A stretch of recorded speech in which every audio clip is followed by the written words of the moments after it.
Geliefdes, die Here kom groet julle vanoggend met die woorde genade, barmhartigheid en vrede vir elkeen van julle, van God ons Vader en ons Here Jesus Christus, ook God, deur God, die Heilige Gees. Amen. Die vrede wat jy ontvang het, is nou in jou. En dit is die vrede wat jy nie vir jouself kan hou nie. So staan op en groet mekaar met die woorde van vrede, en dan bly ons staan om saam die Here te loof en prys.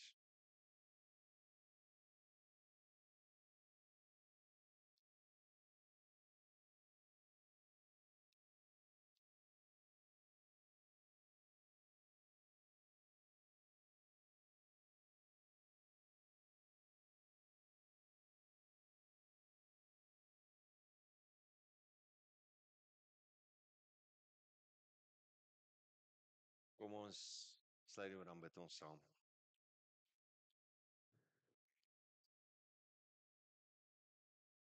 Ja, Here, ons bring U ons stemme, ons loof U naam, ons prys U. Want U is God. U is die enigste God. U is verhewe bo alles en almal. En Here, ons besef dat ons nietige mense eintlik nie waardig is om so in U teenwoordigheid te wees nie. Maar ons besef ook dat U liefde en U genade vir ons is oneindig groot. U is die een wat nog altyd daar was. U is die een wat getrou is, selfs al is ons ongehoorsaam, al is ons ontrou.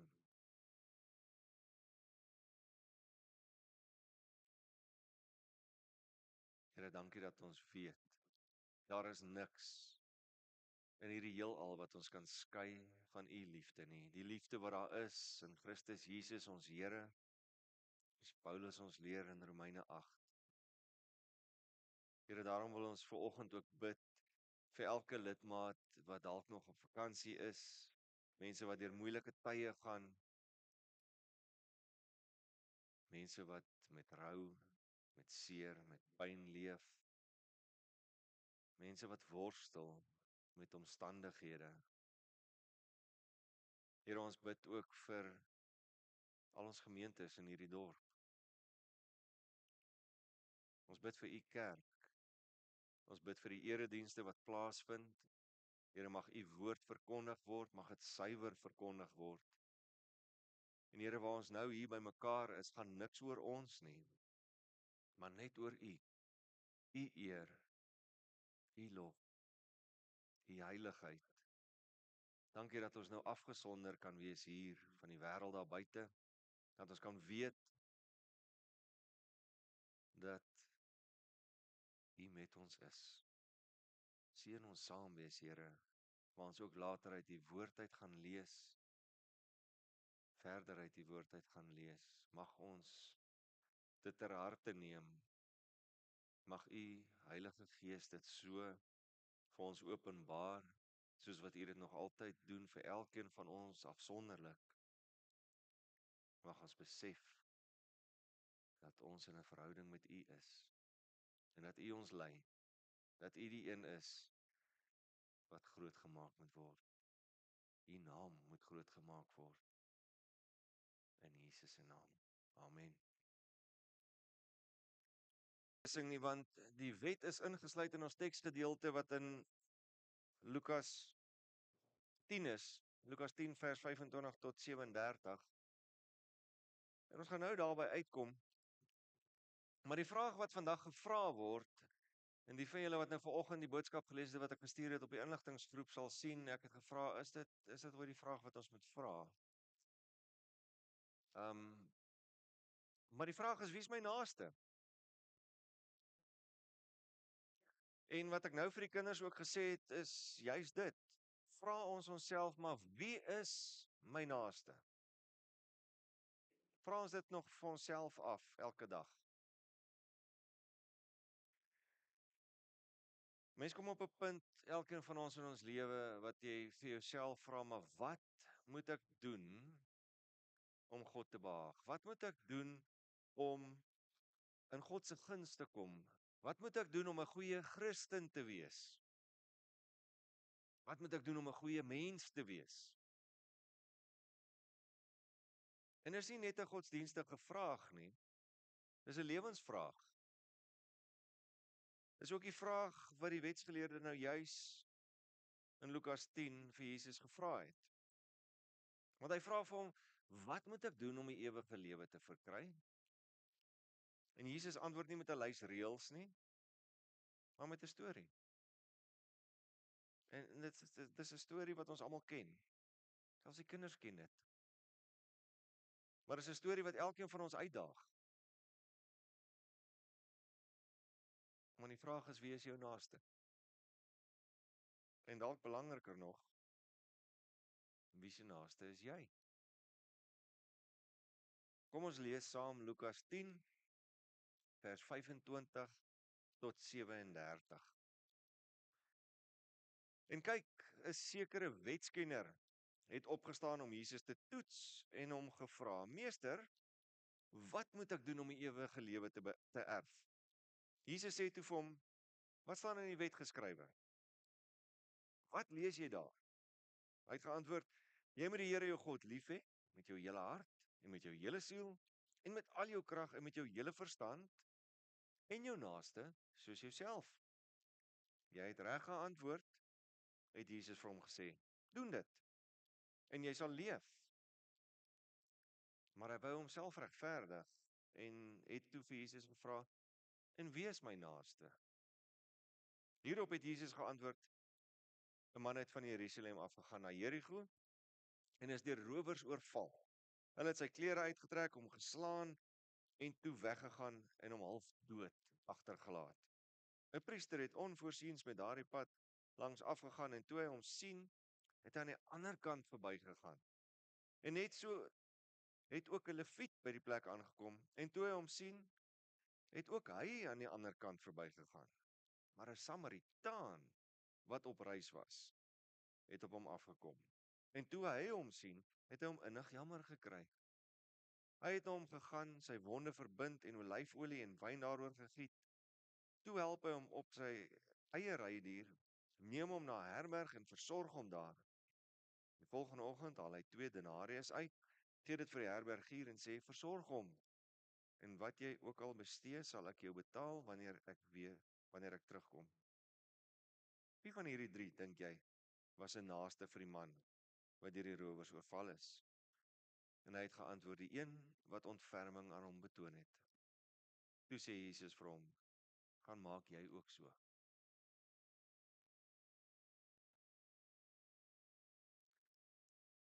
Mense reg doen begin met 'n hart vol genade en nie net kennis van die wet nie. Die wetsgeleerde wat Jesus vra oor die ewige lewe ken die skrif goed. Hy's 'n Bybelkundige. Hy's iemand wat weet, hy kan vir jou versies so aanhaal. Hy sê vir jou, dit staan daar, dit staan daar. Die Here sê so in sy woord. En hy sê self vir Jesus, wanneer Jesus vir hom vra, en sê hy, jy moet die Here jou God lief hê. En jou naaste soos jouself. Maar dan sy tweede vraag, wat hy die Here vra, ontbloot dan uiteindelik sy hart. Dan vra hy vir die Here, maar Here, wie is my naaste? Met ander woorde, hy vra vir die Here, Here, waar is die grens? Wie mag ek uitsluit? Wie is my naaste? Vir wie kan ek sorg en vir wie kan ek maar los? Jesus se storie wys, die een wat regtig die wet doen, is nie die een met die regte teologie nie, maar die een met die barmhartige hart. In Amos 7 dan lees ons waar die Here Israel se dade bietjie gaan oordeel. Bietjie gaan kyk na hoe leef hulle. Dan sien Amos hierdie beeld van God wat staan met 'n lynreg muur, sê hy. En God laat sak hierdie loodlyn om te kyk of is Israel regtig reg. En dan vind hy hulle te lig. Hy sê nee. Julle lyk dalk reg, julle dink julle is reg, maar julle is nie. Hulle aanbid wel, hulle kom kerk toe, maar hulle leef nie die waarheid nie. Julle, gisteraand sit ons en nou as op Facebook of iewers of TikTok of ek kan nie eens onthou waar nie, as jy hierdie ou wat al hierdie algemene kennis goedjies het. En is altyd vir my, nou vra hy Suid-Afrikaanse vrae. Dan kom jy agter hoe goed is jou algemene kennis oor Suid-Afrika regtig. Maar die een ding wat hy nou vra is altyd, dit gaan my verstand te bowe. Dan sê hy 80% van Suid-Afrika se geloof is wat? Christene. En altyd dan dink ek regtig, is ons regtig 80% Christene? Kyk hoe lyk dit? Israel was gemeet, hierdie godsdienstige mense, maar hulle was nie gelowig nie. Want God meet ons geloof nie aan kennis nie. Hy wil nie weet hoeveel Bybelversies jy kan opnoem nie, maar hy meet ons aan ons omgee.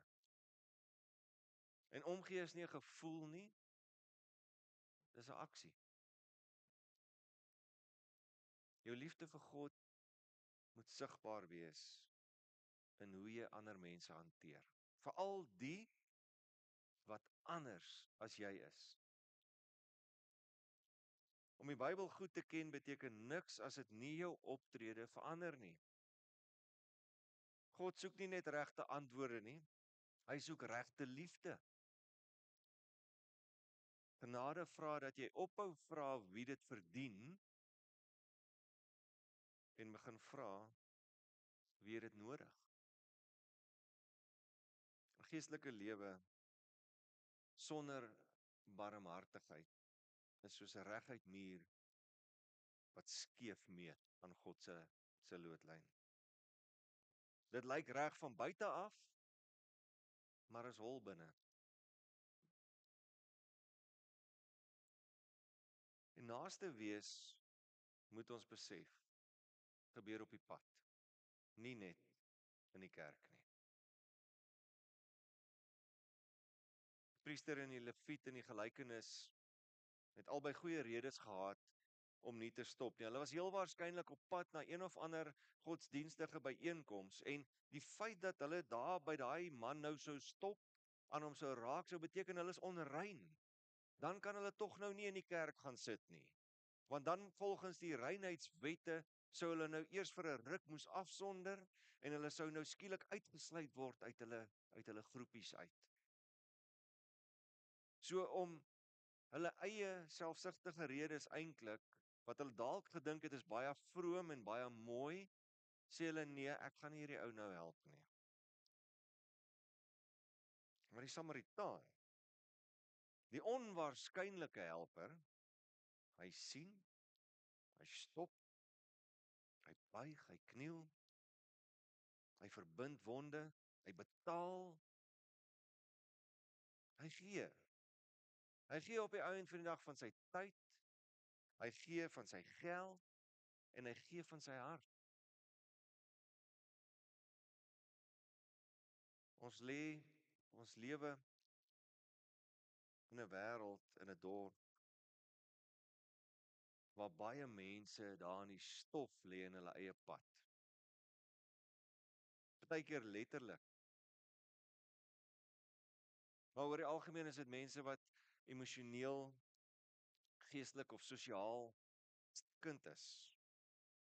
Stikkende mense, bloeiende mense. Mense wat deur die sogenaamde 80% Christene van hierdie land seergemaak is, aangerand is, verstoot is. En die kerkmense stap verby. Neus in die lug.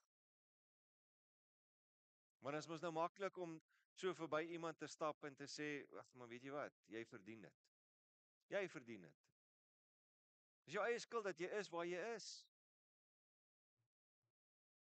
Of, ag man, hulle sal nie leer nie. Hulle sal nie regkom nie. Of dis nie my probleem nie, né? Dis maklik om te sê, ek het genoeg probleme van my eie. Kan my nie nog opsaal met ander mense se probleme nie. Die Here verstaan. Dis nie my werk nie. Nie my werk om betrokke te raak nie.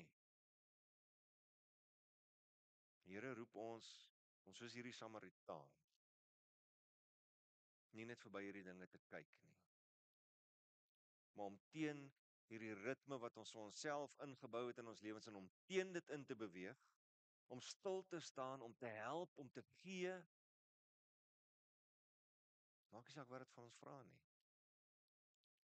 Sluit nogal aan by Psalm 82 waar God die leiers en die regters aanspreek en dan sê hy handhaaf die reg vir die weerloses en wees die regter vir die armes. Dis maklik vir my om dit nou te sê, né? Ons sit almal hierso, goed, die kerkgebou is koud. Ons het komberse. Meeste van ons het in die laaste dag of 2 darm iets geëet. Heel moontlik vanoggend al. Dis maklik, ons is in 'n gemaklike posisie om dit nou te sê. Sorg vir hierdie mense. Maar waar begin ons dan? Gaan ons dit regtig doen? Want naaste wees is nie net om God lief te hê in ons sang soos wat ons dit nou wel gedoen het nie, maar om hom te volg op straat. Jou naaste is dikwels iemand wat jy nie verwag nie.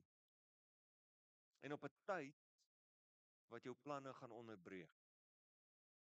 Ons raak mos gou gefrustreerd. Ag, tog, ek het nie nou tyd hiervoor nie. Hier klop iemand nou aan my deur of hier loop ek nou en ek gaan nie nou stop nie. Kan nie nou help nie. Iemand sal. Barmhartigheid gebeur op die grondpad van die lewe. In winkels, op sypaadjies, by die werk, by die skool, by die huis.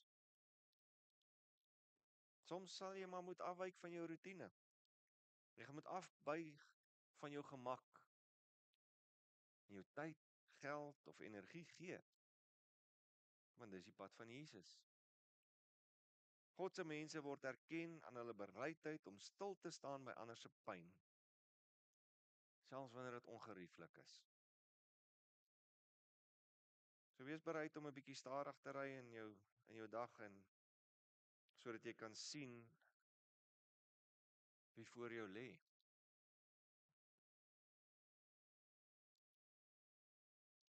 Mense, ons moet onthou reg doen is nie opsioneel vir gelowiges, vir volgers van Jesus nie. Dis vrug van die Gees.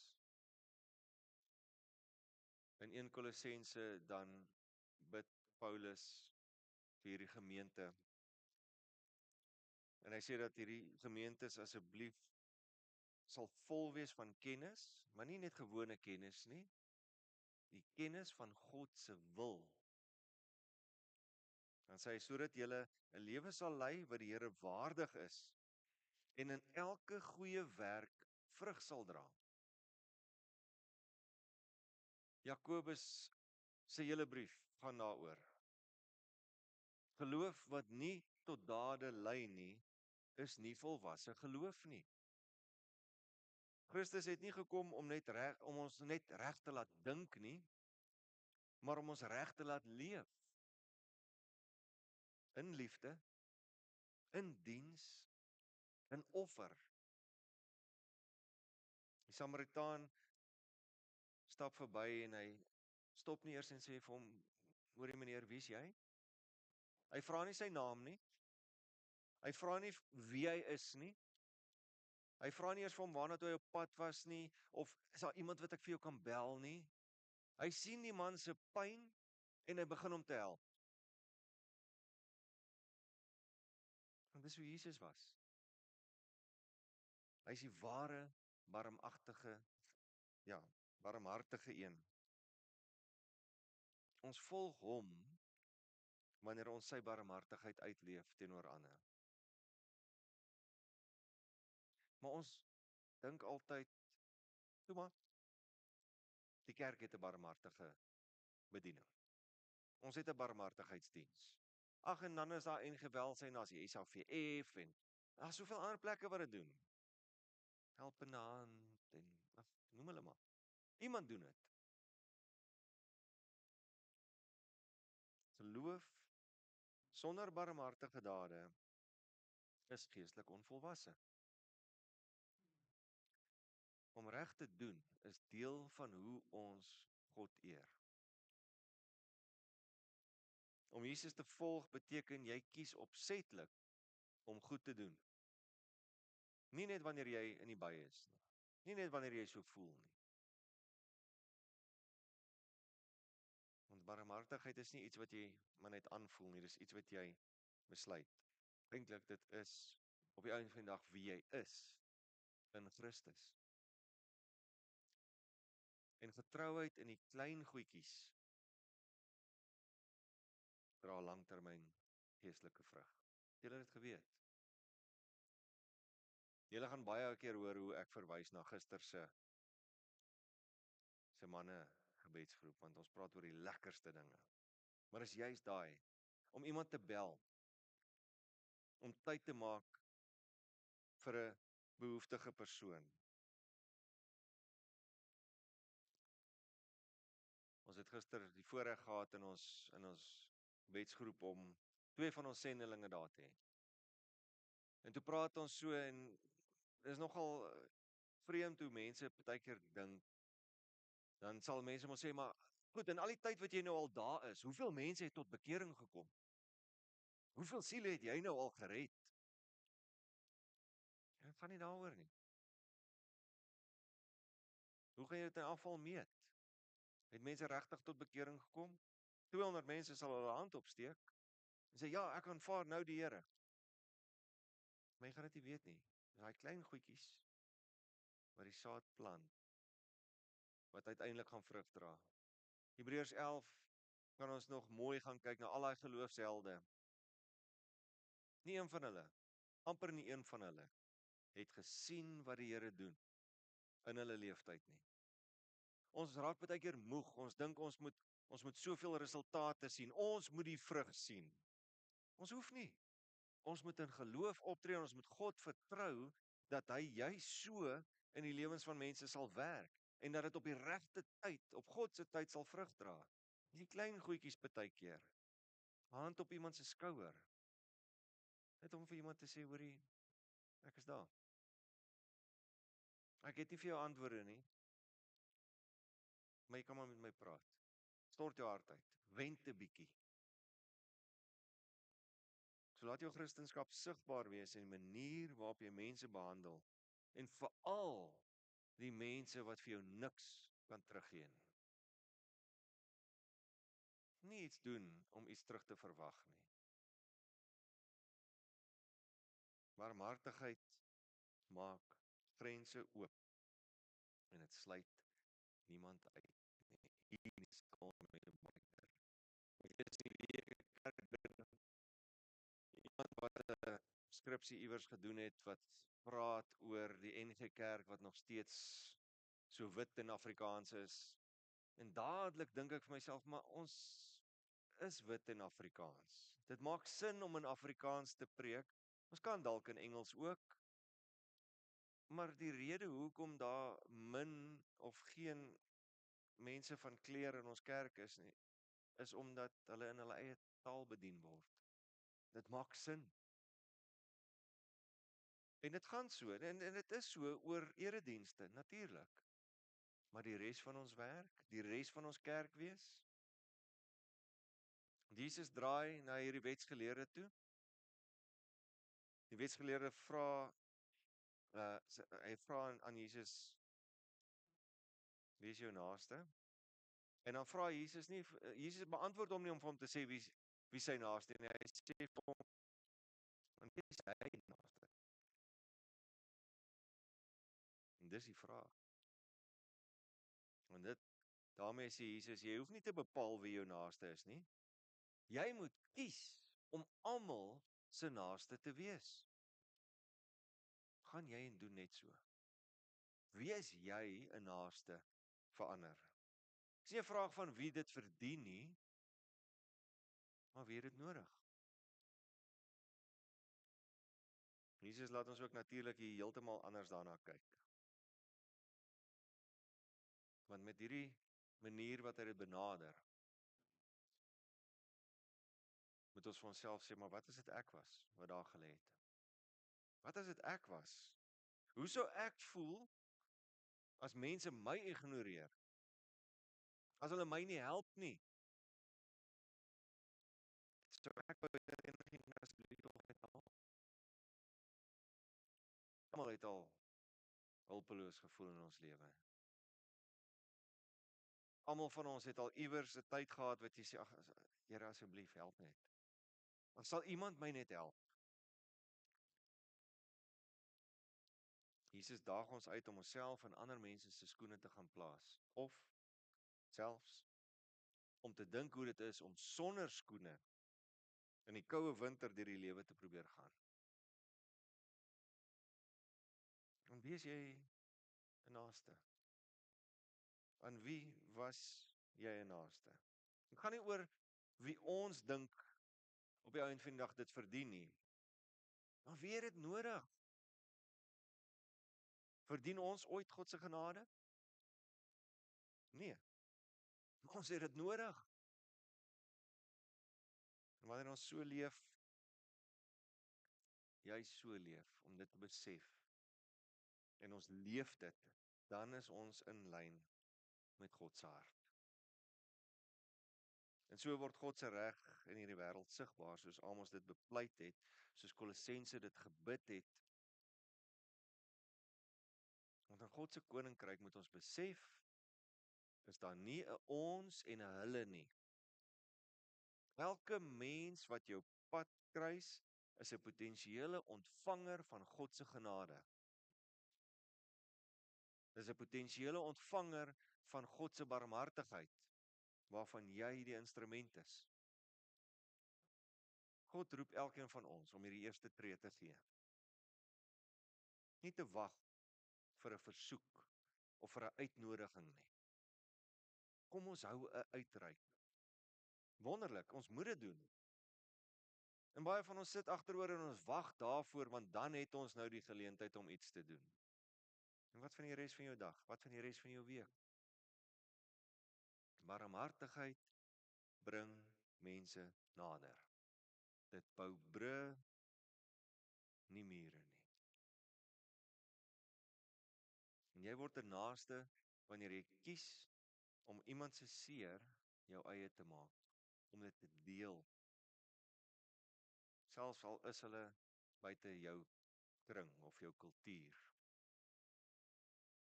En die vraag is dan nie meer wie is my naaste nie, maar aan wie kan ek 'n naaste wees vandag?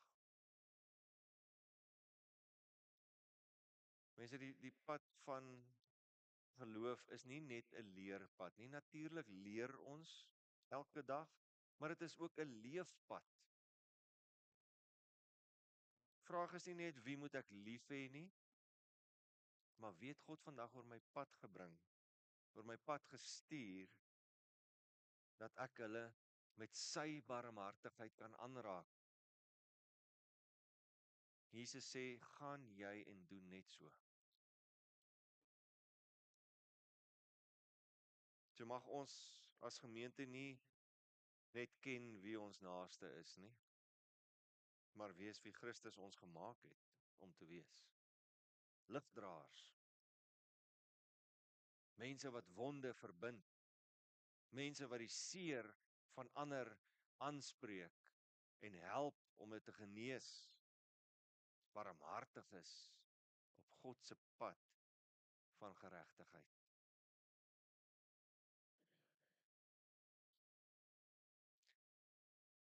Die wêreld, mense, ek dink ons almal weet dit, die wêreld is op soek na hoop. Sal jy dit vir hulle gee? Amen. Kom ons bid saam.